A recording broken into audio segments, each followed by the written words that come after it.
Hello everyone. तो आज की हमारी नई series ISRO assistant UDC stenographer CPT skill test exam 2024 में जो हमारी नई सीरीज़ आज से स्टार्ट होने जा रही है, जो कि 10 जुलाई को हमने करनी थी। तो कुछ रीज़न से हम शुरुआत नहीं कर पाए, तो आज हम शुरुआत करते हैं आपके सीपीटी स्किल टेस्ट के बारे में, जिसके बारे में हम बात करेंगे कि लास्ट 10 ईयर्स के जो भी सीपीटी एग्ज़ाम्स पहले हो चुके हैं पिछले 10 सालों में अलग अलग डिपार्टमेंट्स के अंदर, तो उसके अंदर किस किस तरह के सीपीटी एग्ज़ाम आए थे, उसके अंदर क्या क्या कीवर्ड्स यूज़ किए जाते हैं, जो हमें एप्लीकेशन के दौरान करते हुए जो दिखाई देते हैं फीचर्स, उनके नाम हमें कुछ और देखने को मिलते हैं, या कुछ ऐसे कीवर्ड्स भी होते हैं जो एग्ज़ाम में यूज़ किए जाते हैं। तो उन सभी चीज़ों को मैं बहुत ही डीपली एक एक पॉइंट को एक्सप्लेन करने वाला हूँ इन सभी सीरीज़ के अंदर।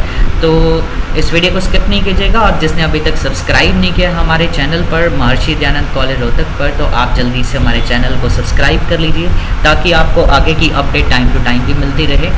और वीडियो अच्छी लगे तो आप लाइक या कमेंट भी कर सकते हैं। तो आगे बढ़ते हैं हमारी फर्स्ट क्लास से। तो देखिए, तो सबसे पहला हमारा पॉइंट आता है कि जब आप कंप्यूटर को ओपन करते हैं, तो ओपन करने पर आपको जो मेन स्क्रीन यहाँ पर देखने को मिलती है, हम इसको कहते हैं डेस्कटॉप। क्योंकि क्वेश्चन में देखो बहुत बार ऐसा लिखा हुआ आता है, जब आप सीपीटी एग्ज़ाम में सिटिंग लेते हैं तो कई एग्ज़ाम्स में ऐसा पॉइंट आता है कि आपको फाइल सेव करने के लिए बोला जाता है, तो उसमें लिखा होता है save your file at the desktop. तो आपको डेस्कटॉप ही नहीं पता होगा तो आप सेव कैसे करेंगे डेस्कटॉप पर। तो इसके लिए मैं आपको बिल्कुल बारीकी से बिल्कुल हर एक पॉइंट को एक्सप्लेन करूँगा कि क्या क्या किस एग्ज़ाम में, हर एक तरह की सीपीटी का एग्ज़ाम मैं आपको कवर कराने वाला हूँ इसके अंदर। तो ध्यान से पढ़िएगा इसके अंदर क्या क्या चीज़ें हैं। तो देखिए, तो सबसे पहले हम बात कर रहे हैं अभी मैं आपको अपने अकॉर्डिंग जो सिलेबस है आपका दे रखा है यहाँ पर, मैं अपने हिसाब से अभी आपको लेकर चलूँगा। फिर आपको मैं इन ऑप्शंस को भी एक्सप्लेन करूँगा। जब आपका थोड़ा सा एक बेसिक पार्ट कवरेज हो जाएगी कंप्लीट, तो उसके बाद फिर मैं आपका जो सिलेबस के अकॉर्डिंग है फिर वो चीज़ें भी डिस्कस करूँगा। इसके अलावा भी कि आपका ये पॉइंट अभी तक हो चुका है जो आपने बेसिक पार्ट कर लिया है। तो आगे बढ़ते हैं इसी के अंदर। तो देखो, सबसे पहले जब हम एक तो कंप्यूटर को स्टार्ट करते हैं, तो ऑन करने पर आपको जो स्क्रीन शो होती है वो तो हमारा होता है डेस्कटॉप। अब इस डेस्कटॉप के अलावा हम बात करते हैं कि यहाँ पर आपको एक स्टार्ट का बटन देखने को मिलता है सबसे नीचे लेफ्ट कॉर्नर पे, जिस पे क्लिक करते ही आप अपनी एप्लीकेशन जैसे कि MS वर्ड, MS एक्सेल या पावर पॉइंट, आपकी टोटल 3 एप्लीकेशन आने वाली है। तो सबसे पहले हम बात करने वाले हैं यहाँ पर एक MS वर्ड के बारे में, कि MS वर्ड की आज हम शुरुआत करेंगे इसके अंदर सबसे पहले कि कैसे काम करना है इसके अंदर। तो देखते हैं यहाँ पर, जो कि आपका 35 नंबर का रहेगा, और टोटल आपको जो ओवरऑल पासिंग के लिए मार्क्स चाहिए वो आपको 60% चाहिए होंगे पास होने के लिए, जो इसमें क्वालिफाइंग आपका है। ठीक है, तो इसके बाद आता है कि अगर आपको इन तीनों में से कोई भी एप्लीकेशन में काम करना है, तो काम करने के लिए सबसे पहले आपको यहाँ से स्टार्ट बटन पे क्लिक करना है, और क्लिक करने के बाद आप अपने कीबोर्ड से जैसे ही वर्ड लिखेंगे, वर्ड लिखते ही मैंने यहाँ पर देखो सबसे नीचे वर्ड लिखा, स्टार्ट पे क्लिक करते ही ऊपर आ रहा है। और बात करें कि आपके एग्ज़ाम में वर्जन की, तो कौन सा वर्जन आने वाला है। देखो, मोस्टली एग्ज़ाम्स में क्या होता है कि या तो 2010 आता है या तो 2010 ही आता है। तो 2007 या 10 में से कोई भी एक वर्जन आता है। अभी तक आज तक जितने भी सीपीटी एग्ज़ाम हुआ है, इससे पहले भी किसी भी डिपार्टमेंट के अंदर, फिर चाहे वो कोर्ट के एग्ज़ाम हो या दिल्ली पुलिस का है, या फिर अभी जो रिसेंटली 7 जुलाई का CSIR सेक्शन ऑफिसर के लिए जो एग्ज़ाम था सीपीटी का, उस सभी में भी क्या था कि 2010 वर्जन आया था। पर दिल्ली पुलिस के एग्ज़ाम में 2007 वर्जन आया था, जो कि साल 2024 के अंदर ही स्टार्टिंग में ही जनवरी-फरवरी में एग्ज़ाम रहा था उसका भी। तो आगे बढ़ते हैं इसी के अंदर ही। अभी मैं यहाँ पर आपको जो वर्ज़न यूज़ कराने वाला हूँ वो 2007 है। पर बात करें कि अब 2000, मैंने आपको बताया कि 2 वर्जन में से कोई भी एक वर्जन आ सकता है, 2007 या 2010। तो इसमें आपको ज़्यादा घबराने की बात नहीं है कि भाई अगर 7 हम कर रहे हैं तो 2010 कैसे कवर होगा, या 2010 अगर आपके सिस्टम में है तो 2007 का हम कैसे कवर करेंगे। और इन सभी पॉइंट्स को हम आगे की क्लासेस में डिस्कस भी करेंगे। ठीक है, और वैसे अगर बात करें इन शॉर्ट डिटेल, तो भाई देखो कुछ भी खास ज़्यादा डिफरेंस देखने को आपको नहीं मिलेगा यहाँ पर। ठीक है, बिल्कुल माइनर सा ही डिफरेंस है, और जिस भी पॉइंट को लेकर इनके अंदर डिफरेंस है वो मैं आपको साथ के साथ पॉइंट्स के अंदर अभी तो कवर भी करूँगा साथ के साथ ही। अभी जो हम पढ़ रहे हैं वो अभी एक बार शुरुआत करते हैं। और कुछ स्टूडेंट्स जिनके सिस्टम में ना तो 2007 वर्जन है ना ही 2010 वर्जन है, तो मैं इसका जो लिंक है सॉफ्टवेयर का, वो आपको लिंक मैं अपने डिस्क्रिप्शन में डाल दूंगा उसके अंदर, जिससे कि आप अपनी एक वेबसाइट पे जाके मैं आपको शो भी कर देता हूँ। आप जैसे ही आप अगर गूगल पर जाकर यहाँ पर आप सर्च कर सकते हैं। मैं एक मिनट नेट कनेक्ट कर लेता हूँ। और आपको बता भी देता हूँ, और इसका लिंक भी वेबसाइट का मैं आपको नीचे दे दूँगा। और देखो सबसे पहले आपको करना क्या है इसके अंदर, अगर आप चाहते हैं कि आपको अपने सिस्टम में 2007 या 2010 वर्जन अगर इंस्टॉल करना है, तो सबसे पहले आपको अपने सिस्टम में नेट कनेक्ट कर लेना है। तो नेट कनेक्टिविटी के बाद में पहले तो हम ये देख लेते हैं कि इंस्टॉलेशन कैसे करनी है इसकी। तो यहाँ पर देखो मैंने यहाँ पर सर्च करा,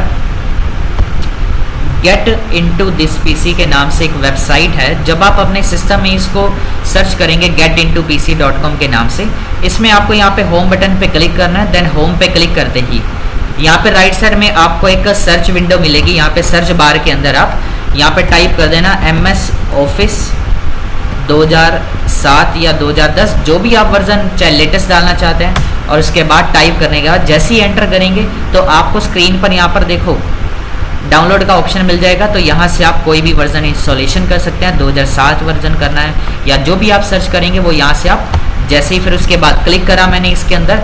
तो क्लिक करने के बाद यहाँ पर आपको नीचे अब एक और ऑप्शन मिल जाएगा डाउनलोडेड का। तो मैं यहाँ पे नीचे जा रहा हूँ और यहाँ पर देखो अब इसके अंदर आपको ऑप्शन मिल जाएगा डाउनलोड 32 बिट और एक होता है 64 बिट। तो यहाँ पे अगर 64 मिल रहा है तो आप उस पर क्लिक कर देना, 32 है तो 32 पे क्लिक कर देना। तो इसके बाद जैसे ही क्लिक करेंगे और यहाँ पर देखो माउस ले जाने पे इसका साइज़ दिखा रहा है जो 1.9 GB दिखा रहा है, तो आप उस पर क्लिक कर सकते हैं। और क्लिक करने के बाद जैसे डाउनलोड हो जाएगा उसमें जितने भी ऑप्शंस वगैरह आएंगे आप उसके अंदर फिर आगे क्या करना है मैं थोड़ा सा आपको हिंट दे देता हूँ छोटा सा।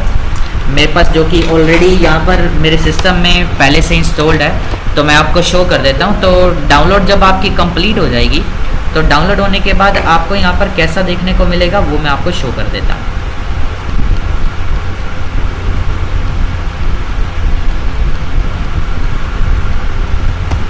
तो देखो यहाँ पर मेरे पास अब एक फ़ोल्डर है ऑफिस 2007 के नाम से, मेरे पास ऑलरेडी मैंने पहले से ले रखा है ये। तो मैंने इसको जैसे ही ओपन करा, अब इसके अंदर देखो एक ऑफिस 2007 के नाम से एक और फोल्डर मिलेगा और एक यहाँ पर आपको एक नोटपैड की फ़ाइल मिल रही है। अगर उसके अंदर आपको ये नोटपैड वाली फ़ाइल नहीं मिलती है तो यहाँ पर देखो मैंने ऑलरेडी से यहाँ पर ये जो कोड है आपको स्क्रीन पे देखने को मिल रहा है। तो ये जो कोड है आप इसका स्क्रीनशॉट लेकर सेव करके रख सकते हैं, ताकि आप जब इंस्टॉल करेंगे तो उसमें ये जो पासवर्ड है KGFEY फिर हाइफन है, तो आप इस चीज़ को एज इट इज़ उसमें टाइप करके ओके कर देना। तो ये चीज़ आपको कहाँ पर टाइप करनी है, जब आप इसके अंदर इस फोल्डर को ओपन करेंगे, ओपन करने पे सबसे लास्ट में आपको यहाँ पर एक ऑप्शन मिलेगा सबसे नीचे सेटअप, एक एप्लीकेशन फाइल के नाम से। ये हमारी एप्लीकेशन फाइल है सेटअप। जब आप इस पर डबल क्लिक करेंगे यस यस करते जाना, जस्ट आपको सिंपल और कुछ भी नहीं करना है। जहाँ पर भी आई एक्सेप्ट कह दे, यस कह दे, और जैसे ही वो आपसे पासवर्ड पूछेगा आप उसमें वो पासवर्ड जो मैंने आपको सीरियल नंबर दिखाया था अभी KGFEY वाला, तो वो पूरा टेक्स्ट आप उसमें टाइप करके नेक्स्ट कर देना और इंस्टॉल नाउ कर देना।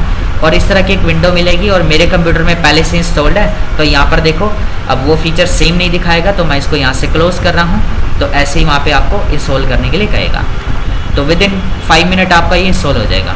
तो आगे बढ़ते हैं अब इसी के साथ में ही। अब मेरे सिस्टम में पहले से इंस्टॉल्ड है, तो आफ्टर इंस्टॉलेशन आपको यहाँ पर जाना है स्टार्ट मेन्यू के अंदर। स्टार्ट पे क्लिक करते ही मैंने यहाँ पर जैसे ही वर्ड लिखा तो यहाँ पे मैं वर्ड पे क्लिक कर देता हूँ। तो वर्ड पे क्लिक करते ही यहाँ पर देखो वर्ड की जो स्क्रीन है वो कुछ ऐसी देखने को मिलेगी ओपन होने के बाद, जिसके अंदर आपको MS वर्ड को ओपन करने के बाद सबसे टॉप में ये जो बार हमें देखने को मिलती है इसको कहते हैं हम टाइटल बार। जब भी हम MS वर्ड को ओपन करते हैं तो ओपन करने पे सबसे टॉप में जो बार देखने को मिलती है इसको हम टाइटल बार कहते हैं, और जहाँ पर आपको फाइल का नेम और एप्लीकेशन का नेम भी देखने को मिलेगा। एग्ज़ाम में जो CPT होती है उसके अंदर किस किस तरह के एग्ज़ाम में हमें देखने को मिलती है वो तो आपको कुछ टाइम के बाद मैं आपको एक्सप्लेन करूँगा साथ के साथ में, और प्रॉपरली आपको दिखाऊंगा भी कि चीज़ें कि कैसे कैसे आ चुकी हैं अभी तक के एग्ज़ाम के अंदर, कि असाइनमेंट्स किस तरह के आते हैं एग्ज़ाम के अंदर, कि वहाँ पे हमें हार्ड कॉपी मिलती है या किस तरीके का हमें डेटा वहाँ पे प्रोवाइड किया जाएगा, टाइम कितना मिलेगा, वो हर चीज़ हम क्लास के अंदर बात करेंगे इन सभी पॉइंट्स के बारे में। आगे बढ़ते हैं। अब जैसा हमने यहाँ पर पढ़ा कि जैसे ही MS वर्ड को हमने ओपन किया तो सबसे टॉप में जो यहाँ पर हमें बार देखने को मिलती है इसको हम कहते हैं टाइटल बार। इसके अलावा फिर सेकंड होती है यहाँ पे हमारी मेन्यू बार। ठीक है। सेकंड होती है यहाँ पर हमारी मेन्यू बार, जिसके अंदर आपको यहाँ पे सबसे टॉप में यहाँ पे जैसे सबसे फर्स्ट नंबर पे ऑप्शन देखने को मिलता है होम, फिर आता है इंसर्ट, पेज लेआउट, ये सभी हमारी क्या है मेन्यू बार है। ये पूरी मेन्यू बार में जो ऑप्शन है पर होम, इंसर्ट या पेज लेआउट के नाम से व्यू तक हैं जो, इन सभी को कहते हैं टैब्स, TAB टैब। जैसे कि आप इसको होम टैब भी कह सकते हो, insert tab, page layout tab, या फिर टैब के अलावा आप इसको मेन्यू भी पढ़ सकते हैं कि होम मेन्यू, इंसर्ट मेन्यू या पेज लेआउट मेन्यू। इसके अलावा नेक्स्ट इसके अंदर आपको एक नीचे एक टूल बॉक्स दे रखा है, जिसके अंदर आपको बहुत सारी कमांड्स, बहुत सारे ऑप्शंस विजिबल होंगे। और कई बार ऐसा भी देखने को मिलेगा कि आप जब अपने कंप्यूटर में प्रैक्टिस करना स्टार्ट करते हैं तो आपको ये बाई चांस आपको अगर ये चीज़ कुछ ऐसे डिसेबल दिखाई दे जाए तो इसको हम वापस कैसे लेकर आएंगे। अभी जो रिसेंटली 7 जुलाई को CPD थी तो वहाँ पर भी काफ़ी बच्चों को ऐसा देखने को मिला कि ये जो उसकी रिबन बार थी, ये जो टूल बॉक्स था जिसमें मल्टीपल ये कमांड्स देखने को मिलती हैं, तो कई बार ये हाइड होती है। तो इसको वापस ऑन कैसे करना है, तो ऑन करने के लिए या तो आप अपने कीबोर्ड से कंट्रोल के साथ में F1 की प्रेस कर सकते हैं। और जो भी बच्चे अगर लैपटॉप पर अपना प्रैक्टिस कर रहे हैं तो ध्यान रखना कि अगर आप कंट्रोल F1 कर रहे हैं तो हो सकता है कि आपके सिस्टम में डायरेक्ट कंट्रोल के साथ F1 प्रेस करने पर ये रिबन बार, अब रिबन बार किसको बोलते हैं, ये जो हमारा टूल बॉक्स है जिसमें आपको ये मल्टीपल टूल्स देखने को मिलते हैं, इस हॉरिजॉन्टल टूल बार को हम रिबन पढ़ते हैं। और इस रिबन को आप खाली टूल बॉक्स भी पढ़ सकते हैं, अदरवाइज इसका जो एक्चुअल नेम होता है वो रिबन ही होता है। और कई बार ये अगर हाइड होता है तो आप अपने कीबोर्ड से कंट्रोल F1 तो दबा ही सकते हैं। तो यहाँ पर देखो मैंने अपने कीबोर्ड से कंट्रोल के साथ में F1 का यूज़ तो करा, और चाहे आपने शो करना है चाहे हाइड करना है, दोनों केसेस में आप रिबन को शो हाइड कर सकते हैं। पर कुछ स्टूडेंट के सिस्टम में जैसे अब कंट्रोल F1 करने पे हो सकता है कि F1 दबाते ही उनके स्क्रीन पर ब्राइटनेस आ रही हो, कम ज़्यादा हो रही हो, या फिर साउंड की जो वो है साउंड है उसके अंदर वो वॉइस जो है वो उसमें कम ज़्यादा हो रही है, या फिर और कोई फीचर काम कर रहा हो। तो ऐसा क्या होगा कि भाई कुछ सिस्टम्स के अंदर और कोई फीचर काम करने लग जाता है, क्योंकि आजकल जो कीबोर्ड्स आते हैं वो एक मल्टीमीडिया कीबोर्ड होते हैं। तो जिनके भी सिस्टम में कंट्रोल F1 दबाने पर नहीं हो रहा है तो आपकी स्क्रीन पर ना एक आपको नीचे ही कंट्रोल के साथ में, लेफ्ट वाले कंट्रोल बटन के साथ में एक FN के नाम से एक और बटन मिलेगा छोटा सा, और उसी को आपने साथ में यूज़ करना है। अगर आप एक नॉर्मल कीबोर्ड पे काम करते हैं तो वहाँ पर आपका F1 यूज़ नहीं हो पाएगा, और ना ही आपको एग्जाम सेंटर में F1 का यूज़ करना है, क्योंकि वहाँ पे भी आपको F1 नहीं मिलेगा। ये जस्ट एक एडिशनल एक फीचर होता है, लैपटॉप्स के अंदर होता है जो कि ठीक है। तो ये सिर्फ उन्हीं स्टूडेंट्स के लिए है जिनके जो सिस्टम पे काम नहीं कर रहे हैं, वो एक लैपटॉप यूज़र हैं, तो उसमें आपको इस चीज़ की ज़रूरत पड़ सकती है अगर आपसे नहीं, आपको डायरेक्ट कंट्रोल F1 से नहीं दिखा रहा है तो।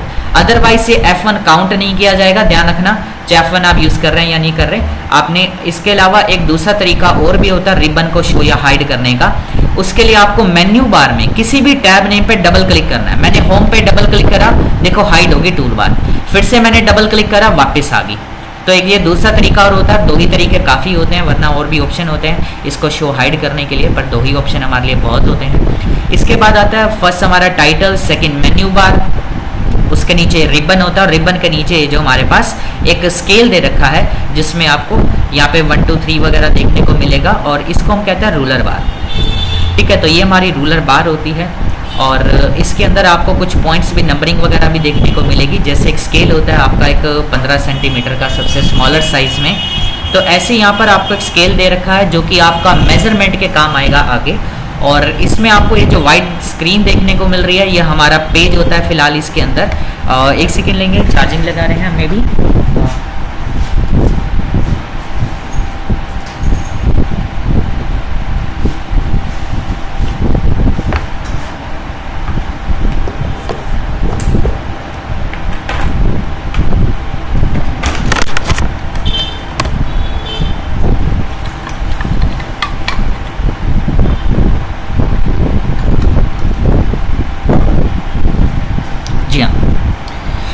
तो आगे बढ़ते हैं इसी के साथ ही।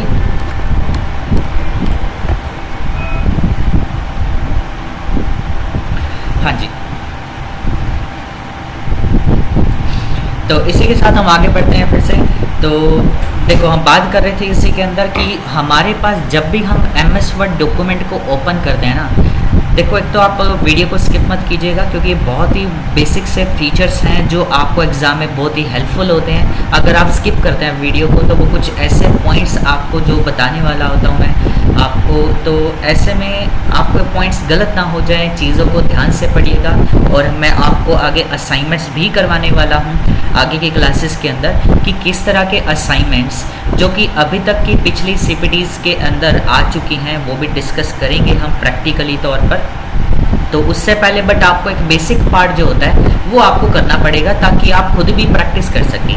और जिसको भी नोट्स वगैरह चाहिए वो हमारे व्हाट्सएप नंबर पे बात कर सकते हैं, उसके लिए ले सकते हैं अपने व्हाट्सएप नंबर पर, ठीक है। और इसके अलावा हम बात करें तो देखिए, तो सबसे पहले हम अब बात करते हैं कि जब भी हम एमएस वर्ड को ओपन करेंगे तो ओपन करने पे जो आपको वाइट स्क्रीन देखने को मिलती है ना, ये हमारा पेज होता है। और बाय डिफ़ॉल्ट आपको सिंगल पेज यहाँ पर ओपन किया हुआ मिलेगा और सबसे नीचे एक स्टेटस बार भी देखने को मिलेगी जिसमें आपको ये भी शो होगा कि आपकी फाइल के अंदर टोटल नंबर ऑफ पेजेस कितने हैं। अगर मैं इसके अंदर अब कुछ भी अगर टाइप करना स्टार्ट करता हूँ तो यहाँ पर देखो स्क्रीन पर आपको ना एक लाइन ब्लिंक होते हुए शो करेगी जिसको कर्सर बोलते हैं। और ये जो कर्सर होता है ना, जहाँ पर भी कर्सर होगा डेटा टाइप भी वही पे ही होता है, आपके मोबाइल में भी होता है, आप टेक्स्ट लिखते हैं कुछ भी। और एमएस वर्ड के अंदर हम जब भी कुछ लिखना स्टार्ट करते हैं ना वो हमेशा सेंटेंस केस में टाइप होता है। सेंटेंस केस का मतलब फर्स्ट कैरेक्टर ऑटोमेटिकली कैपिटल आएगा, पर यहाँ पर जैसे मैंने वर्ड लिखा तो यहाँ पर कैपिटल में तो नहीं है। पर जब आप इस वर्ड को लिखने के बाद स्पेस बार अपने कीबोर्ड से प्रेस करेंगे तो ऑटोमेटिकली आपका जो फर्स्ट लेटर होगा वो कैपिटल में हो जाएगा, दैट इज सेंटेंस केस। तो यहाँ पर हमारा जितना भी काम होता है एमएस वर्ड के अंदर वो एक सेंटेंस केस मोड में चलता है, यानी फर्स्ट कैरेक्टर कैपिटल में हो जाएगा ऑटोमेटिकली। जब हम एक्सेल एप्लीकेशन में काम करेंगे तो ऐसा बिल्कुल भी नहीं होगा, वहाँ पे हमें खुद से ही कैपिटलाइज करना पड़ेगा किसी भी टेक्स्ट को। और अगर हमें वर्ड में अगर किसी भी टेक्स्ट को बीच में कैपिटल में लिखना पड़े ना तो आप कैप्स लॉक का यूज बिल्कुल भी नहीं करेंगे वहां पर। तो यहाँ पर हमें फिर कैपिटल लेटर में लिखना कैसे है, तो उसके लिए आपको अपने कीबोर्ड से ना शिफ्ट बटन होल्ड करके रखना है और जो भी लेटर फिर आपको कैपिटल लेटर में लिखना है। मैंने यहाँ पर शिफ्ट के साथ में एन दबाया तो देखो कैपिटल में आ गया, ना कि मैंने कैप्स लॉक का यूज किया यहाँ पर। तो यहाँ पर जैसे ही आप शिफ्ट के साथ सिंगल लेटर जब भी कैपिटल लिखना हो ध्यान रखना शिफ्ट के साथ यूज करेंगे। इसके बाद मैंने क्वेश्चन मार्क लगाया और जो कीबोर्ड में क्वेश्चन मार्क का साइन है, अब देखो ऊपर की तरफ देखने को मिलता है आपको, नीचे उसके स्लैश का साइन है, डायरेक्ट प्रेस करने पर स्लैश आएगा। और कीबोर्ड में जितने भी ऊपर के सिंबल होते हैं वो सारे शिफ्ट के साथ में इंसर्ट होते हैं। और डिलीट करने के लिए आप बैक स्पेस दबा सकते हैं।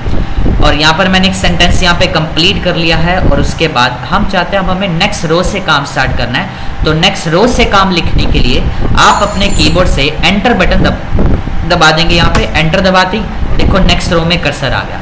अब जैसे ही नेक्स्ट रो में आया, इस चीज को बोलते हैं लाइन ब्रेक करना। अगर आपको किसी भी लाइन के बाद नेक्स्ट लाइन से काम स्टार्ट करना हो तो आप अपने कीबोर्ड से एंटर बटन यूज करेंगे। इस पार्ट को बोलते हैं एंटर की। एंटर प्रेस करने को यानी कि लाइन ब्रेक करना बोलते हैं, ठीक है। न्यू लाइन इंसर्ट करने के जो प्रोसेस होता है उसको लाइन ब्रेक करना बोलते हैं। और एक बार प्रेस करने पर एक सिंगल लाइन का गैप आएगा।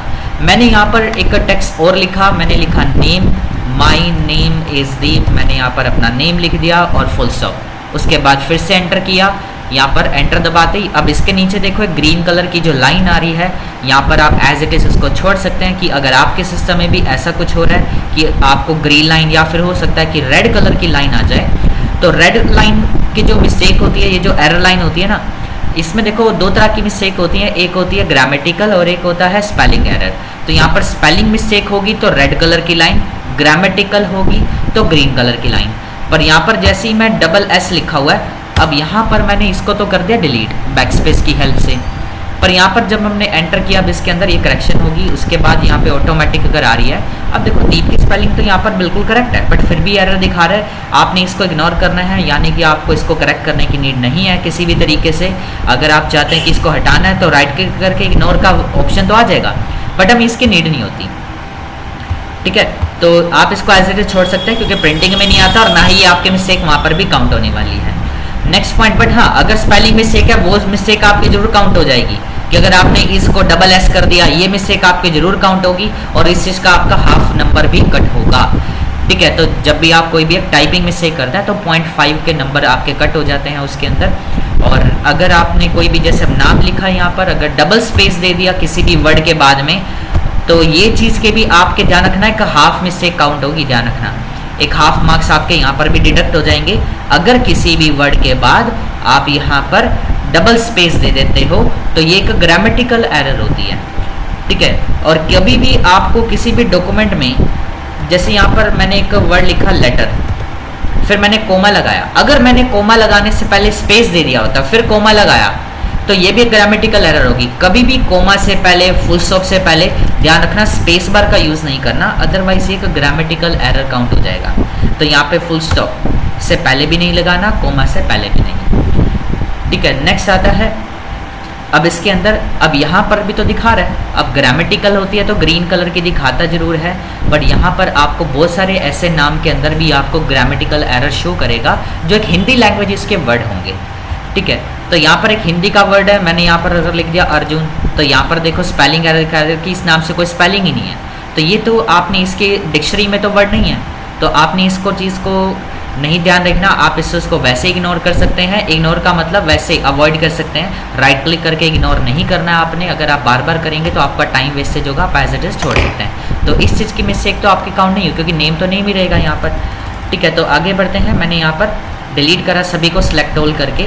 और देखो एमएस वर्ड में अगर हम बात करें कि प्रैक्टिस कैसे करेंगे, अब हमने इन ऑप्शंस की अब प्रैक्टिस करनी है, तो प्रैक्टिस करने के लिए ना मैं आपको स्क्रीन पर एक डेटा इंसर्ट करने के लिए टाइप करने के बजाय एक कमांड बताता हूँ। आपने अपनी स्क्रीन पर एक कमांड टाइप करनी है, इक्वल टू RAND और पैरेंथेसिस ब्रैकेट ओपन और क्लोज करने के बाद मैंने यहाँ पे ओपन ब्रैकेट करी, देन फिर क्लोज करके जैसे ही एंटर दबाया तो देखो स्क्रीन पर कुछ पैराग्राफ्स आ जाएंगे।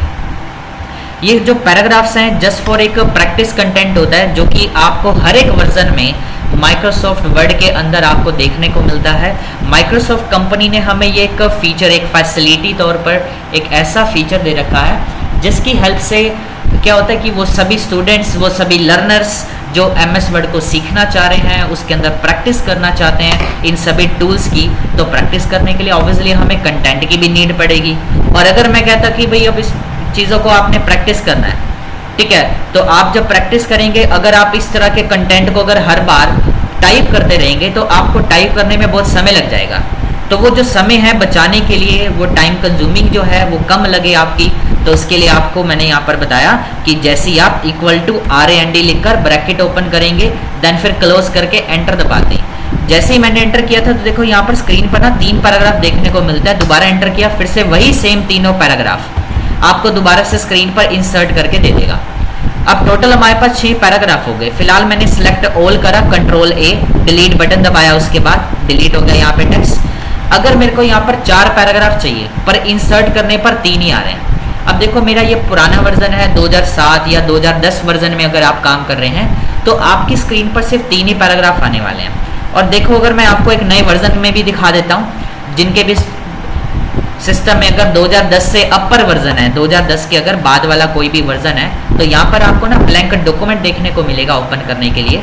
तो जैसे ही मैंने क्लिक करा ब्लैंक डॉक्यूमेंट पे, तो इसके बाद अब आप जैसे ही रैंडम कमांड एंटर करेंगे तो एंटर करने पर आप इसमें देख सकते हैं कि आपको फर्स्ट टोटल आपको यहाँ पे 5 पैराग्राफ देखने को मिल जाएंगे। तो पुराने वर्जन में आपको 2007 और 2010 में 3 पैराग्राफ, और देखो यहाँ पर बाकी सभी में 5 पैराग्राफ देखने को मिलेंगे। और जो कंटेंट भी होगा ना वो आपका देखो डिफरेंट देखने को मिल सकता है आपको। तो यहाँ पे देखो first paragraph video provide to make your या थीम्स, वापस इसमें आता है पुराने में, तो इसके अंदर देखो कंटेंट अलग है। ठीक है। तो हो सकता है मैं आपको कुछ आगे पॉइंट्स ऐसे बताऊं कि इसके अंदर आपको फर्स्ट पैराग्राफ में पावरफुल वर्ड है जैसे नए वर्जन में, पर पुराने वर्जन में तो पावरफुल वर्ड नहीं है, और मैं इसको कह दूं कि बोल्ड करना है। तो आगे की क्लासेस में आपको ये सब चीज़ें, ठीक है, जब पॉइंट्स आप हो जाएंगे सारे क्लियर। ठीक है। तो आगे बढ़ते हैं वापस पुराने वर्जन के अंदर। तो जैसा हमने यहाँ पर इंसर्ट कर लिया कंटेंट, इंसर्ट करने के बाद में मैंने यहाँ पर फर्स्ट पैराग्राफ को ना बोल्ड करना है। अब इसकी हमें फॉर्मेटिंग चेंज करनी है, तो चेंज करने के लिए सबसे पहले हम क्या करेंगे, इंसर्ट करने के बाद इस पैराग्राफ को सिलेक्ट करेंगे। तो सिलेक्शन करने के लिए क्या करना है, माउस को इस पैराग्राफ के स्टार्टिंग पे ले जाकर, अभी देखो माउस की जो शेप है ना हमारी आई शेप में दिखा रहा है, तो पैराग्राफ के स्टार्टिंग पे जाके अभी भी आई शेप में क्लिक दबा के रखेंगे, यहाँ पर हम अपने माउस से लेफ्ट क्लिक दबा के रखना है और माउस को मूव करना है उसके लास्ट तक। तो जैसे ही मैंने लास्ट तक मूव करा, सिलेक्ट हो गया ये पूरा पैराग्राफ। या फिर एक दूसरा तरीका, किसी भी पैराग्राफ को सिलेक्ट करने के लिए अगर आप उस पैराग्राफ के ये लेफ्ट साइड में ये जो आपको खाली गैप देखने को मिलता है ना, किसी भी पेज पर जब भी आप कोई भी डेटा टाइप करते हो तो पेज के चारों तरफ ये जो आपको खाली गैप देखने को मिलता है ना, इसको बोलते हैं मार्जिन एरिया। तो ये जो मार्जिन एरिया होता है ये पेज के आपको हमेशा चारों तरफ से बाय डिफॉल्ट 1 इंच का देखने को मिलता है, जिसको चेक करने के लिए आप पेज लेआउट में जाकर यहाँ से आप मार्जिन ऑप्शन पे जब क्लिक करेंगे तो यहाँ पर आपको देखने को मिलेगा कि बाय डिफॉल्ट मार्जिन अभी आपको 1-1 इंच का देखने को मिलता है चारों डायरेक्शन से जब भी आप प्रिंट करते हैं। और अगर आपको क्वेश्चन में अगर किसी में मैं असाइनमेंट में बोल देता हूँ कि आपको चेंज करना है पेज मार्जिन स्टाइल, नैरो करना है, तो आप यहाँ से नैरो पे क्लिक करते देखो यहाँ पे मार्जिन आपका कम हो चुका है। फिर से आपको शो कर देता हूँ, अगर आप किसी भी न्यू डॉक्यूमेंट को ओपन करते हैं वर्ड में तो ध्यान रखना by default page margin normal होता है, और अगर आप इसको हाफ करना चाहते हैं तो नैरो पे क्लिक कर सकते हैं। और ये सभी चीज़ें आपको एग्जाम में पॉइंट्स गिवन होंगे कि कितना मार्जिन सेट करना है। साथ ही आगे बढ़ते हैं। इसके अलावा फिर आपको साथ में एक ऑप्शन दे रखा है पेज का ओरिएंटेशन कैसा रखना है, कि वो आपको ऐसे सीधा बिल्कुल वर्टिकली रखना है या फिर ऐसा पेज को हम रोटेट कर देते हैं लैंडस्केप मोड में हॉरिजॉन्टली, तो ये ऑप्शन भी है। या पेज साइज यानी कि पेज की सेटिंग क्या करनी है। आज तक जितनी भी सीपीटी एग्जाम हुआ है कभी भी A4 पेपर साइज के अलावा कोई भी दूसरा पेपर नहीं आता है, क्योंकि आप कहीं पे भी जाते हैं, किसी भी ऑफिस में, डिपार्टमेंट में, किसी भी फील्ड में, किसी भी फोटोस्टेट शॉप पर फोटो कॉपी कराने जाते हैं, जेरॉक्स कराते हैं, ये सभी चीज़ें क्या होती है A4 पेपर होती है। यानी कि एक स्टैंडर्ड साइज जो पेपर होता है ना वो हम A4 साइज पेपर को ही बोलते हैं। तो अगर क्वेश्चन में किसी असाइनमेंट में A4 की जगह पे क्वेश्चन में लिखा जाए कि change the page setting A4 या फिर use the standard size paper, it means वो कहना चाह रहा है कि A4 पे क्लिक करना है आपको, तो हमने A4 पे क्लिक कर दिया। जबकि बाय डिफॉल्ट पेज सेटिंग हमें यहाँ पर लेटर पेज की देखने को मिलती है, तो अभी तो चाहे बेशक से आप लेटर पेज का यूज कर सकते हैं। ठीक है, नेक्स्ट आगे पढ़ेंगे। और किसी भी पैराग्राफ को हम बात कर रहे थे कि कैसे कैसे आप सिलेक्ट कर सकते हैं, शॉर्टकट तरीके क्या हैं। एक तो तरीका आपको बताया कि किसी भी काम को सिलेक्ट करना होगा आपने, एक तो होता है किसी भी टेक्स्ट को सिलेक्ट करने के लिए उस टेक्स्ट के स्टार्टिंग पे माउस ले जाके आपने लेफ्ट बटन से क्लिक होल्ड करके रखना है और माउस को मूव करना है जहां तक भी आपको सिलेक्ट करना है, उसके बाद क्लिक छोड़ दिया। इसका एक दूसरा तरीका, मैंने अब जैसे सिलेक्शन हटानी थी तो मैंने कहीं पे भी सिंगल क्लिक करा स्क्रीन पर तो सिलेक्शन हट गई यहाँ पर। और एक दूसरा तरीका और आसान तरीका ये भी होता है, जब भी आप किसी भी पैराग्राफ के लेफ्ट मार्जिन पे माउस लेकर जाएंगे ना, जब देखो एक माउस जो है आपका एक एरो शेप में दिखा रहा है अभी, अब जैसे ही आप लेफ्ट मार्जिन पे लेकर जाएंगे माउस को डबल क्लिक कर देना, तो यहाँ पर देखो डबल क्लिक करते ही आपका पैराग्राफ सिलेक्ट हो चुका है। इसके अंदर सिलेक्ट होने के बाद हम चाहते हैं इसको बोल्ड करना है, तो बोल्ड करने के लिए हम ऊपर से B पे क्लिक करेंगे, यहाँ पर आपका टेक्स्ट बोल्ड हो जाएगा। तो मैंने क्लिक करा बोल्ड पे तो बोल्ड हो गया। या शॉर्टकट कमांड आप यूज कर सकते हैं, माउस ले जाने पर भी आपको दिखा देगा Ctrl+B, तो जैसे ही आप अपने कीबोर्ड से कंट्रोल के साथ B दबाएंगे बोल्ड हो जाएगा। या इटैलिक करना है, अब इटैलिक के देखो टोटल 3 नाम होते हैं, मैंने इटैलिक पे क्लिक करा, टेक्स्ट क्या हो गया यहाँ पर टेढ़ा हो जाएगा। जैसे कि अब बोल्ड की बात करें, बोल्ड में क्या होता है टेक्स्ट हमारा मोटा हो जाता है यानी कि डार्क हो जाता है, और इटैलिक का मतलब टेढ़ा करना, तिरछा कर देना। और इटैलिक का ही एक दूसरा नाम इटैलिसाइज भी होता है, जो कि आपको इसके डेफिनेशन में भी देखने को मिल जाएगा। जैसे ही मैं माउस लेके जाता हूँ यहाँ पर आपको इटैलिक के नीचे ही इटैलिसाइज भी देखने को मिलता है। तीसरा नाम और भी होता है इसका, वो भी आपको बता देता हूँ, मैं यहाँ पे लिख देता हूँ स्क्रीन पर, ओब्लिक। तो इसका एक तीसरा नाम यहाँ पर ओब्लिक भी होता है। तो इटैलिक, इटैलिसाइज और तीसरा नाम ओब्लिक, तो ये तीनों का मतलब एक ही होता है कि अगर किसी असाइनमेंट में आ जाए कि use change the effect italicise या italicise the text in the paragraph 2 या किसी पे भी कह दे। ठीक है, तो नेक्स्ट आता है हमारा ऑप्शन, हमने सेलेक्ट किया फर्स्ट पैराग्राफ को, दोबारा से इटैलिक पे क्लिक कर दिया, टेढ़ा हो गया। और इसके बाद तीसरे नंबर पे ऑप्शन आ जाता है यहाँ पे अंडरलाइन का। अब क्वेश्चन में अगर कहता है कि भाई अंडरलाइन आपको देनी है तो यू पे क्लिक करते ही आप अंडरलाइन दे सकते हैं। ऑप्शन पे जाके साथ में जिस भी ऑप्शन के साथ में यहाँ पर आपको एक एरो का बटन देखने को मिलता है साइड पर। ठीक है, तो एरो बटन पे क्लिक करते ही आपको नीचे उससे रिलेटेड आपको कुछ और भी ऑप्शन देखने को मिल जाएंगे, जिस पे क्लिक करते ही आपको यहाँ पे एक तो होता है कि आपको सिंगल अंडरलाइन देनी है, सेकंड ऑप्शन इसमें दे रखा है एक डबल अंडरलाइन का। क्लिक करते ही आपको यहाँ पर डबल अंडरलाइन देखने को मिल जाएगी। और फिर आता है इसी के अंदर आपको एक थिक अंडरलाइन का ऑप्शन भी मिल जाएगा कि थिक पे क्लिक करा, थिक अंडरलाइन आ गई। एक सेकेंड, हेलो सागर, हेलो, हाँ सागर, हेलो सागर, आप ऑफिस पे आ जाओ, ऑफिस पे बैठे हो, ठीक है, आ जाइए।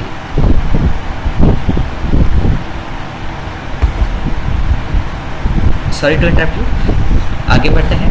तो देखो, अब हमें अगर किसी भी टेक्स्ट पर अगर अंडरलाइन अप्लाई करनी है तो अंडरलाइन देने के लिए आपको यहाँ पर एक यू पे क्लिक कर देना है, जिस पे क्लिक करते ही अंडरलाइन आ जाएगी। और इसमें आपको एक मल्टीपल ऑप्शंस और भी देखने को मिलेंगे, जैसे कि फर्स्ट में तो सिंगल अंडरलाइन है, एंड नेक्स्ट में आ जाता है फिर डबल अंडरलाइन, और उससे नीचे आ जाता है फिर थिक अंडरलाइन। और इन सभी के नाम आपको यहाँ पर देखने को भी मिल जाएंगे, या फिर डॉटेड का यूज़ करना है, या फिर आपको डैश अंडरलाइन देनी है, या फिर इसको नीचे आपको डॉट डैश या डबल डॉट डैश, और इसी के नीचे सबसे लास्ट में एक वेव्स अंडरलाइन भी देखने को मिल जाएगी यहाँ पर। तो क्लिक करते ही यहाँ पर वेव अंडरलाइन आ जाएगी, और आफ्टर दैट आपको यहाँ पर इसी के अंदर आपको कुछ और भी स्टाइल देखने को मिलेंगे। मैं वापस इसी पे क्लिक कर रहा हूँ ऑप्शन पे, तो क्लिक करने पर वापस हम हटा भी सकते हैं। तो और ऑप्शन पढ़ने से पहले मैं फ़ॉन्ट का साइज़ यहाँ पर थोड़ा सा और बढ़ा देता हूँ आगे बढ़ने से पहले।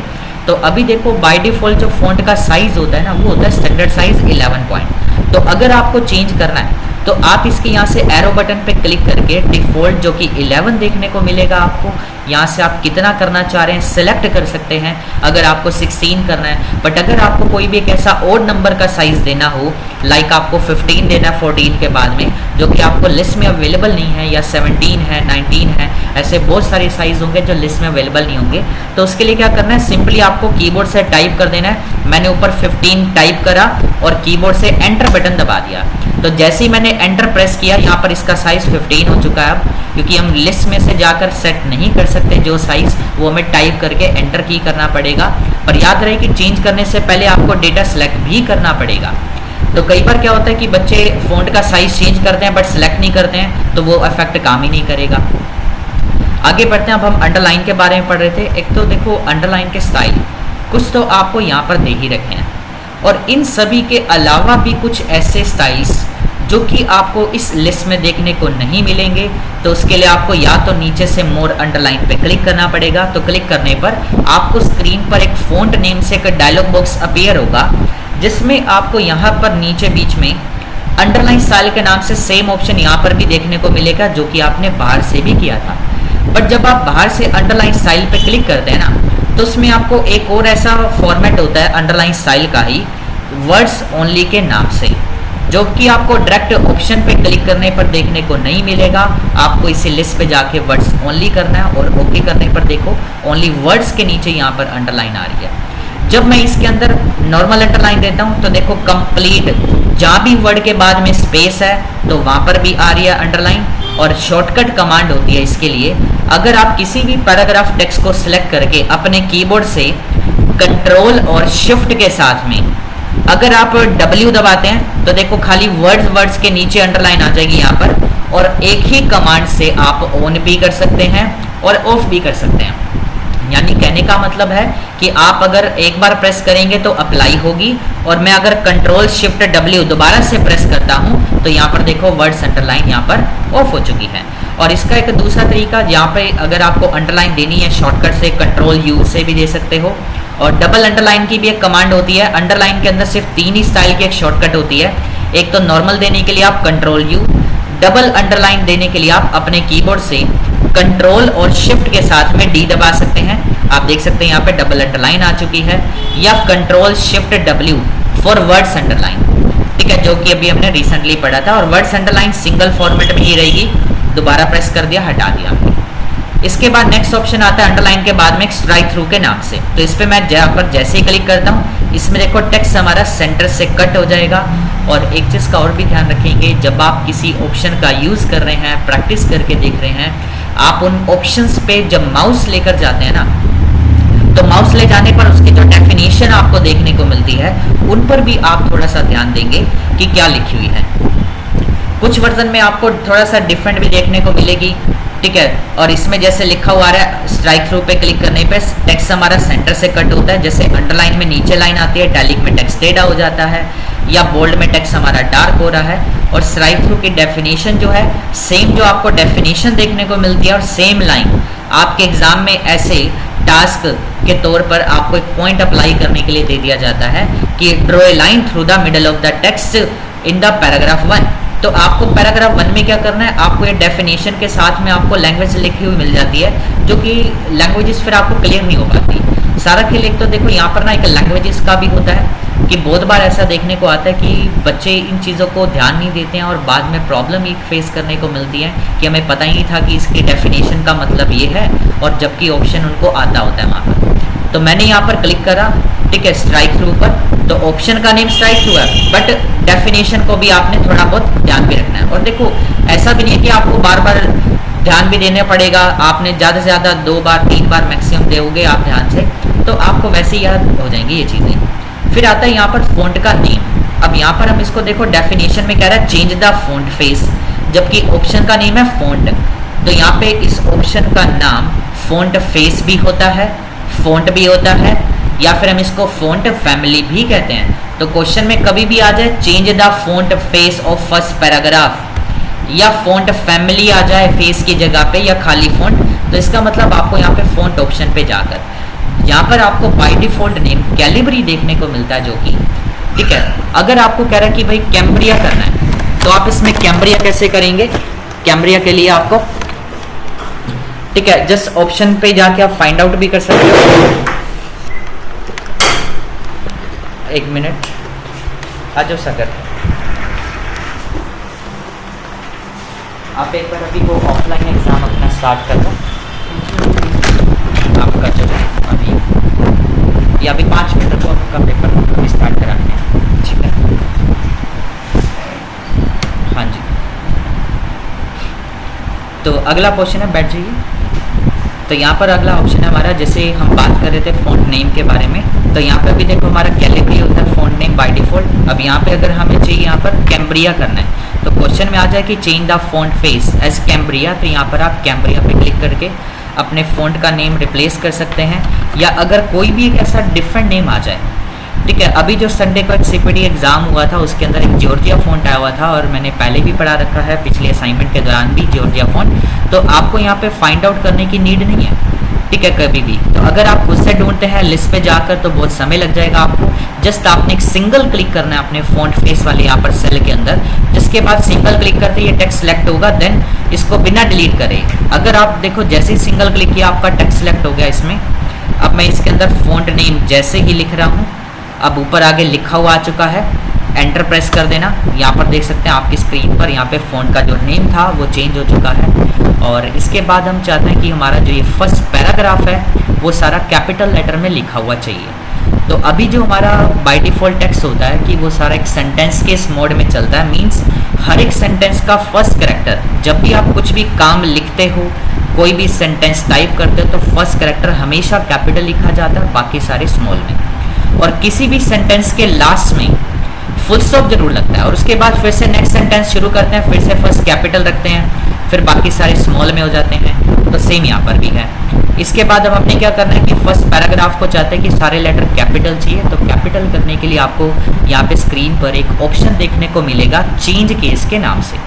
तो जैसे ही हम यहाँ पे चेंज केस पे क्लिक कर दें, क्लिक करने के बाद यहाँ पर आपको 5 तरह के ऑप्शन आपको यहाँ पे देखने को मिलेंगे, जिसमें से फर्स्ट ऑप्शन ऑलरेडी आपका पहले से एक्टिव होता है, यानी कि जिसमें आपका हर सेंटेंस का फर्स्ट कैरेक्टर कैपिटल और बाकी सभी स्मॉल में, या लोअर केस के अंदर आपका सभी कैरेक्टर, इवन फर्स्ट कैरेक्टर भी हर एक सेंटेंस का यहाँ पे स्मॉल में हो जाएगा। और ये होता है लोअर केस, जिसमें सभी लेटर छोटे हो जाएंगे। और अपर केस का मतलब सभी कैरेक्टर आपके यहाँ पर कैपिटल लेटर में कन्वर्ट हो जाएंगे, चाहे वो फिर से पहले से स्मॉल में था या नहीं था, सभी लेटर आपके कैपिटल में हो जाएंगे। और इससे नेक्स्ट में ऑप्शन में दे रखा है नाम कैपिटलाइज ईच वर्ड। ये जो हमारा 4th नंबर वाला ऑप्शन है ना, इसका एक और अनदर नेम होता है टाइटल केस। सो अगर क्वेश्चन में बाय चांस लिखा हुआ आ जाए कि apply title case effect to the first paragraph. तो आपने ऐसे में क्या करना है, अपने पैराग्राफ को सिलेक्ट करके कैपिटलाइज ईच वर्ड पे क्लिक करना है। तो देखो इसमें क्या हो गया, जैसे हमने क्लिक करा ना, हर वर्ड का फर्स्ट कैरेक्टर कैपिटल हो जाएगा और बाकी सभी स्मॉल में, जबकि अपर केस में यहाँ पे दिखा भी रहा है कि सारे कैपिटल में है, इसमें दिखा रहा है कि सारे कैरेक्टर स्मॉल में है, इसमें हर वर्ड का फर्स्ट कैरेक्टर कैपिटल, बाकी सारे स्मॉल में। और इसी का जस्ट एक और अपोजिट फीचर हमें देखने को मिल जाएगा यहाँ पर टॉगल केस। टॉगल केस में क्या होता है, जितना भी कंटेंट आपका सिलेक्टेड होगा, तो किसी भी सिलेक्टेड कंटेंट में अगर टेक्स्ट आपका स्मॉल में है तो स्मॉल लेटर को ये कैपिटल में, और जबकि कैपिटल लेटर को स्मॉल में कन्वर्ट करेगा। फिर से रिपीट कर रहा हूँ पॉइंट को, फर्स्ट में आपका सिर्फ फर्स्ट लेटर कैपिटल रहेगा, बाकी सारे स्मॉल।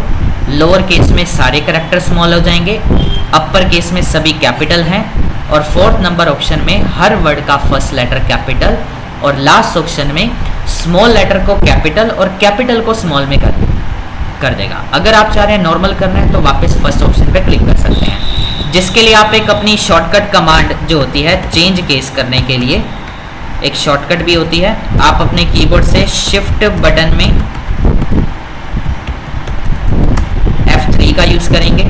और एक चीज और बता देता हूँ कि भाई जो भी लैपटॉप यूजर हैं, मैंने अभी कुछ देर पहले फंक्शन बटन का एक आपसे बात की थी कि फंक्शन का यूज करना है आपको। जैसे हमने रिबन को शो हाइड करने के लिए कंट्रोल F1 का यूज किया था अभी कुछ देर पहले, तो ऐसे यहाँ पर अगर कभी भी ऊपर की फंक्शन कीज आप यूज करते हैं F1 से लेकर F12 तक, ये टोटल 12 बटन होते हैं। अगर आपके सिस्टम में अगर मैं कोई शॉर्टकट की आपको बता रहा हूँ यूज करने के लिए, और अगर वो उसके साथ में जो भी कॉम्बिनेशन उस की का है अगर डायरेक्टली अप्लाई नहीं हो पा रहा है, तो आपको अपने कीबोर्ड से शिफ्ट के साथ साथ, या अगर कंट्रोल F3 मैंने यहाँ पे बोला होता, तो वहाँ पे साथ में फंक्शन का यूज आपको पहले होल्ड करके रखना पड़ेगा। तो यहाँ पे आपको अभी वैसे जो इसकी नॉर्मल कमांड होती है F3 होती है शिफ्ट बटन के साथ में, तो मैं इसको सिलेक्ट करके शिफ्ट F3 दबा रहा हूँ। यहाँ पर प्रेस करते ही यहाँ पर हमारी स्क्रीन पर देख सकते हैं कि सारे लेटर कैपिटल हो चुके हैं। दोबारा से प्रेस करने पे सारे लेटर स्मॉल में, फिर से प्रेस किया तो ओनली फर्स्ट कैरेक्टर कैपिटल और बाकी सारे छोटे, यानी कि सेंटेंस केस में। बट अगर मैं फिर से शिफ्ट F3 दबाता हूँ तो ये देखो फिर से upper case, lower case, sentence case. मैं अगेन एंड अगेन एक बार अप्लाई कर रहा हूँ, शिफ्ट मैंने यहाँ पर दबा के रखा है और F3 प्रेस करते जाएंगे। तो देखो इसके अंदर ना सिर्फ 3 ही फीचर यहाँ पे रिपीट होते जा रहे हैं, फर्स्ट 3 वाले, सिर्फ इन्हीं 3 ऑप्शन के अंदर लूप चल रहा है। बाकी दो जो ऑप्शंस हैं वो 2 ऑप्शन शॉर्टकट की से काम नहीं करेंगे, इसके लिए आपको ऑप्शन पे जाकर ही अप्लाई करना पड़ेगा। और इसके अलावा लास्ट 2 ऑप्शंस और आज की क्लास में, ऑप्शन का नेम है फॉन्ट कलर। तो यहाँ पर हमें दे रखा है जैसे कि एक ऑप्शन का नेम है, यहाँ पर अगर क्वेश्चन में कभी भी लिखा हुआ आ जाए चेंज द टेक्स्ट कलर या चेंज द फॉन्ट कलर लिखा हुआ आ जाए, तो आपके सामने स्क्रीन पर आपको विजिबल भी हो रहा होगा कि हमारा जो टेक्स्ट कलर का जो ऑप्शन है वो कहाँ पर दे रखा है। आपको अगर ऑप्शन का नेम नहीं मालूम कि कौन सा ऑप्शन कहाँ पर है, आप उसके ऊपर माउस ले जाएं, ऑप्शन का नेम पढ़ सकते हैं, साथ ही उसका डेफिनेशन भी आप कवर अप करें और क्लिक करते ही देखो अब यहाँ पर ज़रूरी नहीं है कि आपको एग्जाम के अंदर ये चीज़ भी बताया जाएगा कि आपको कलर कौन सा करना है। अगर जस्ट इतना पॉइंट लिखा हुआ आ जाए कि चेंज द टेक्स्ट कलर या फॉन्ट कलर और कलर का नेम डिफाइन नहीं है तो कोई भी कर सकता है। तो कोई भी में का मतलब यहाँ पर रेड कलर सिलेक्टेड मिलता है तो आप सीधा रेड कर दो। अगर आप ऑप्शन पे जाके अपनी चॉइस का कलर लेने वाले हैं, कोई भी ऐसा लाइट कलर, कई बार बच्चे ऐसा बहुत लाइट सा कलर यूज़ कर लेते हैं, और देखो ये जो कलर आप यूज़ कर रहे हैं ना ये एक विजिबल कलर नहीं है, तो ऐसा कोई भी फॉन्ट कलर आप यूज़ कर सकते हैं जो एटलीस्ट विजिबल भी हो। क्योंकि क्या होगा कि अगर वो आपसे प्रिंट आउट जब निकलवाएंगे और अगर प्रिंटिंग निकालने के बाद अगर प्रिंटर में इंक ही कम हुई तो आपका तो प्रिंटर में दिखाई ही नहीं देगा वो टेक्स्ट, जिससे आपका वो पॉइंट ही गलत हो जाएगा। तो ऐसा कोई कलर आप यूज़ करें जो कि एटलीस्ट विजिबल कलर भी हो, डार्क कलर हो, बहुत ज़्यादा लाइट ना हो, ठीक है। तो अगर बार बार करते हैं, अगर आप नॉर्मल करना चाहते हैं तो इसी में एरो बटन पे क्लिक करके यहाँ से ऑटोमेटिक पे क्लिक कर सकते हैं। तो ये तो था हमारा फॉन्ट कलर। इसी के लेफ्ट में एक लास्ट ऑप्शन जो है एक टेक्स्ट हाईलाइट कलर के नाम से भी आपको दे रखा है। सो अगर क्वेश्चन में कभी भी आ जाए कि चेंज द टेक्स्ट कलर आ जाए तब तो आप इस ऑप्शन का यूज़ करेंगे जो भी हमने पढ़ा, और अगर कह दे कि हाईलाइट द टेक्स्ट तो हाईलाइट द टेक्स्ट के अंदर किस टेक्स्ट को हाईलाइट करना है, अब ये तो एग्जाम में आपको हमेशा बताया जाता है कि कौन से टेक्स्ट को हाईलाइट करना है, कि क्या चीज़ हाईलाइट करना है, कौन से टेक्स्ट को हाईलाइट करना है, ये गिवन होगा। और कलर जरूरी नहीं है कि आपको कलर भी हर बार बताया जाए। तो मैंने यहाँ पर डायरेक्ट येलो आइकन पे क्लिक करा तो यहाँ पर आपका टेक्स्ट हाईलाइट हो चुका है। और वापस हटाने के लिए आप अपने टेक्स्ट को सिलेक्ट करने के बाद जब आप इसके एरो ऑप्शन पे जाते हैं और इसी में आपको नो कलर का ऑप्शन भी मिल जाएगा। तो यहाँ पर अब हम इस फाइल को सेव कर लेते हैं। तो सेव कैसे करना है, अब जैसे सेव करने के लिए आपको यहाँ पे, अगर आपके सिस्टम में 2007 वर्जन है तो उसके अंदर आपको यहाँ पर ना ऑफिस बटन के नाम से एक आइकन देखने को मिलेगा। और बाकी सभी जितने भी स्टूडेंट्स यहाँ पर आप बाकी दूसरे वर्जन में काम कर रहे हैं तो उसमें भी अभी हम डिस्कस करते हैं कि क्या देखने को मिलेगा। तो पहले देखते हैं कि 2007 के अंदर ये सेव का फीचर आपको क्या मिलेगा। जब आप यहाँ पे फाइल बटन पे क्लिक करते हैं ना, इसमें आपको एक ऑप्शन मिलेगा सेव और दूसरा होता है सेव एज का। तो जब भी आपकी फाइल फर्स्ट टाइम सेव होती है ना तो हमेशा सेव एज का यूज़ किया जाता है, ना कि सेव का। बट अगर मैं यहाँ पर सेव एज की बजाय सेव पे क्लिक कर देता हूँ, अगर आपकी फाइल फर्स्ट टाइम सेव हो रही है तो देखो ऑप्शन, ये जो आपकी विंडो ओपन हुई है ना वो सेव एज की ही खुलेगी। क्योंकि बाय डिफ़ॉल्ट क्या होता है कि जब भी आपकी फाइल फर्स्ट टाइम सेव होती है और सेव एज करते हैं हम, अगर आपने सेव एज की बजाय सेव पे क्लिक किया तो सेव ऑप्शन अपने आप ही सेव एज का ही काम करता है। क्योंकि यहाँ पर हमें फाइल को नेम क्या देना है, तो यहाँ पर देखो जब भी फाइल को फर्स्ट टाइम सेव करते हो ना तो उसके अंदर आपको दो चीज़ें सेट करनी पड़ती हैं। पहला तो होता है फाइल का नेम। यहाँ पर फाइल का नेम क्या देना है, मैंने यहाँ पर अभी तो रख दिया ABC, ठीक है, फाइल का नेम। और कहाँ पर सेव हो रही है, अभी जो हमारी करंट लोकेशन है फाइल की वो हमें डॉक्यूमेंट के अंदर दिखा रहा है डिफ़ॉल्ट लोकेशन। बट हमने अभी तक नहीं पढ़ा कि डॉक्यूमेंट फोल्डर कहाँ पर जाकर मिलेगा या डाउनलोड कहाँ पर जाके मिलेगा। जो भी रिसेंटली एग्ज़ाम हुआ था संडे को 7 जुलाई 2024 को, तो उसके अंदर जो आपको फाइल सेव करने के लिए बोला हुआ था वो डाउनलोड फोल्डर के अंदर बोल रखा था। तो इसके अंदर आप लेफ्ट से डेस्कटॉप ले सकते हैं। मैंने जैसे ही डेस्कटॉप लिया यहाँ से, अब ऊपर देखो यहाँ पे डेस्कटॉप लिखा हुआ है। और अगर आपको लोकेशन में पहले से ही डेस्कटॉप लिखा हुआ है तो आपको सिलेक्ट करने की भी नीड नहीं है डेस्कटॉप को लेफ्ट से, जस्ट आपको फाइल का नेम देना है। और सेव एज टाइप को भी आपने चेंजेस बिल्कुल भी नहीं करना है, ये हम आगे की क्लासेस में डिस्कस करेंगे क्योंकि आपके एग्जाम में दे रखा है। और कुछ स्टूडेंट ने, ठीक है, अब यहाँ पर इसके अंदर अगर इनका यूज़ आता है तो वो आप करके देख सकते हैं अलग से। तो यहाँ पर हमने फाइल का नेम दे दिया अभी, और नीचे ऑप्शन को अभी नहीं छेड़ना आपको, जस्ट फाइल का लोकेशन और नेम सेट करके सेव पे क्लिक करते ही अब देखो जैसे हमने जो नाम हमने टाइटल अभी सेव किया था सेव एज के दौरान, तो आपको यहाँ पे टाइटल में भी देखने को मिल जाएगा। तो मैं अब इस फाइल को बंद कर देता हूँ। ऊपर से क्लोज करने पर हम डेस्कटॉप पे जब जाएंगे तो आप देख सकते हैं यहाँ पर एक ABC के नाम से यहाँ पर स्टार्टिंग में एक फाइल आ चुकी है। और अगर आप 2007 वर्जन में काम नहीं कर रहे हैं, किसी अनदर में काम कर रहे हैं, तो इसमें जब आप सेव एज पे क्लिक करेंगे ना तो इसमें थोड़ा सा एक डिफरेंट पैटर्न पे स्क्रीन आपको देखने को मिलेगी। तो सेव एज पे क्लिक करने पर यहाँ पर आपको कहाँ पे क्लिक करना है, ब्राउज ऑप्शन पे, ठीक है, जिसके ऊपर क्लिक करने के बाद ब्राउज पे क्लिक करते ही आपको सेम विंडो यहाँ पर देखने को मिलेंगी। और फिर से आप यहाँ से आप डेस्कटॉप ले लो और फाइल को नेम क्या देना है, यहाँ पे आप नेम देने के बाद अब मैं अगर इसको दे देता हूँ ABC2, क्योंकि आप सेम नाम से एक ही सेम प्लेस पर एक जैसे दो नाम से फाइल सेव नहीं कर सकते हैं। तो मैंने इसको ABC2 कर दिया और सेव कर दिया एंड ओके। तो यहाँ पर हमारी एक ABC और एक ABC2 के नाम से ये दो फाइल सेव हो चुकी है। तो आज की क्लास में सिर्फ इतना ही, तो अगली क्लास में मिलेंगे फिर।